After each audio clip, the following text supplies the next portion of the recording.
তুমি কি আমাকে বোকা পেয়েছো? ও আমাকে বোকা পেয়েছে বা ও আমাকে বোকা ভাবছে। তুমি কি আমাকে বোকা পেয়েছিলে? ওরা সবাই ওরা সবাইকে বোকা ভাবছে বা ওরা সবাইকে বোকা পেয়েছে। এই ধরনের বাক্যগুলোকে এখন শেখাবো কিভাবে ইংলিশে বলবে। বাক্যগুলো দেখো, তোমরা কোনো না কোনো সময় তোমাদের কাউকে এই ধরনের কথা বলো যে তুমি কি আমাকে বোকা পেয়েছো, বা তুমি কি আমাকে বোকা ভাবছো, বা ও আমাকে বোকা ভাবছে। ঠিক আছে, এই যে কথাগুলো বলি এগুলোকে ইংলিশে কিভাবে বলবে? যদি এই বাক্যগুলোকে ইংলিশে বলতে চাও কিভাবে বলবে সেটাই এখন শেখাবো। তাহলে প্রথমেই জেনে নাও সেন্টেন্স স্ট্রাকচার। এখানে জিজ্ঞাসাবাচক বাক্য, ইন্টারোগেটিভ বা অ্যাসার্টিভ, যেভাবেই বাক্যগুলো থাকুক না কেন, আসল যে জায়গাটা সেইটা তোমরা বুঝে নাও। আমি এখানে একেবারে স্টেটমেন্টের আকারে সেন্টেন্স স্ট্রাকচারটা লিখছি। স্টেটমেন্টের আকারে লিখলে যেরকম হয়, প্রথমে সাবজেক্ট, তারপরে টেক ভার্ব, প্রথমে সাবজেক্ট তারপরে টেক ভার্ব, তারপরে অবজেক্ট, তারপরে ফর, এ, ফুল। ঠিক আছে, subject, take verb, object, for a full. Sentence স্ট্রাকচারটা দেখে নাও, খুবই সহজ সেন্টেন্স স্ট্রাকচার। এই স্ট্রাকচার অনুযায়ী বললেই হবে। এখানে যে টেক আছে এইটাকে টেন্স ওয়াইজ চেঞ্জ করতে পারো। ঠিক আছে, যে টেন্সে বলবে সেই টেন্স অনুযায়ী এই টেক ভার্বটাকে চেঞ্জ করবে। ঠিক আছে, এখানে যেমন ইন্টারোগেটিভ আছে, ইন্টারোগেটিভের যে লেখার নিয়ম সেইভাবে ইন্টারোগেটিভটা হবে, কিন্তু আসলে টেক অবজেক্ট ফর এ ফুল, এইটা হলো আসল জিনিস। এই ফ্রেজটাকে ইউজ করে এই ধরনের বাক্যগুলোকে ইংলিশে বলতে হবে। এখানে যে অবজেক্টটা আছে, অবজেক্টটা মানে কি? এখানে সাবজেক্ট তুমি, অবজেক্ট কে? ওকে। এখানে সাবজেক্ট ও, অবজেক্ট আমাকে। এখানে সাবজেক্ট তুমি, অবজেক্ট আমাকে। এখানে সাবজেক্ট ওরা, অবজেক্ট সবাইকে। ঠিক আছে, অবজেক্ট চিনিয়ে দিলাম, বোঝা গেল? এই এই জায়গায় এই সমস্ত ওয়ার্ডগুলো বসবে, আর টেকটা যে টেন্সে বলবে সেই টেন্স অনুযায়ী। তাহলে সেন্টেন্সগুলো করে ফেলো। তুমি কি ওকে বোকা পেয়েছো?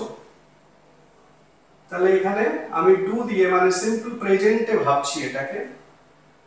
Do you, do you take, do you take কাকে? Him, okay. Do you take him for a fool. তাহলে এখন থেকে এই ধরনের বাংলাকে কিভাবে বলবে? Do you take him for a fool, তুমি কি ওকে বোকা পেয়েছো বা বোকা ভাবছো? পেয়েছো বা ভাবছো দুটো একই, আমরা দুভাবেই বাংলাগুলো বলি।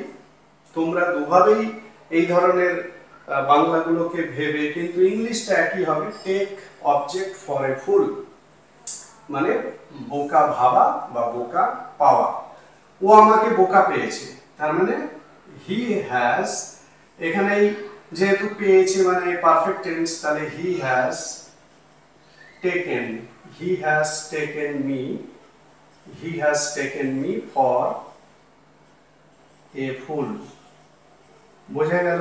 হি has taken me for a fool, ও আমাকে বোকা পেয়েছে।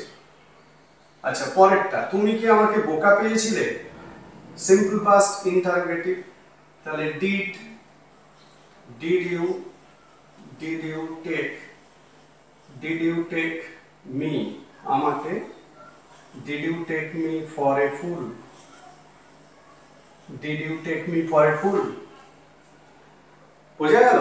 তার মানে আসল জিনিস যেটা, আসল জিনিস হচ্ছে এইটা, টেক থেকে এই অবধি, এইটা হলো আসল জিনিস। সাবজেক্ট তো তোমরা জানো, এই অংশটা তোমাদের জানা নেই। এই যে take object for a fool, টেকটাকে টেন্স ওয়াইজ চেঞ্জ করবে। ওরা সবাইকে বোকা পেয়েছে, ওরা মানে দে। এবারে বোকা পেয়েছে বা বোকা ভেবেছে, মানে দে হ্যাভ, যেহেতু সাবজেক্টের পরে টেক ভার্ব বসবে, এটা যেহেতু প্রেজেন্ট পারফেক্ট ওই জন্য হ্যাভ বসলো। They have taken, they have taken সবাইকে, everyone, they have taken everyone for a fool, for a fool. বোঝা গেল কিভাবে ইংলিশটা হলো? They have taken everyone for a fool. ওরা সবাইকে বোকা পেয়েছে বা ওরা সবাইকে বোকা ভেবেছে। They have taken everyone for a fool. তাহলে বুঝতে পারলে কিভাবে বোকা পেয়েছে বা বোকা ভেবেছে বা বোকা ভাবছে, বোকা ভাববে, যেভাবেই বলো আসল যে জায়গাটা সেটা হলো take object for a fool. Take ভার্বটা টেন্স ওয়াইজ চেঞ্জ করবে। তাহলে বুঝতে পারলে এই ধরনের বাক্যগুলোকে কিভাবে ইংলিশে বলতে হয়। তাহলে এখন থেকে এই ধরনের বাক্যগুলোকে তোমরা এইভাবে ইংলিশে বলবে।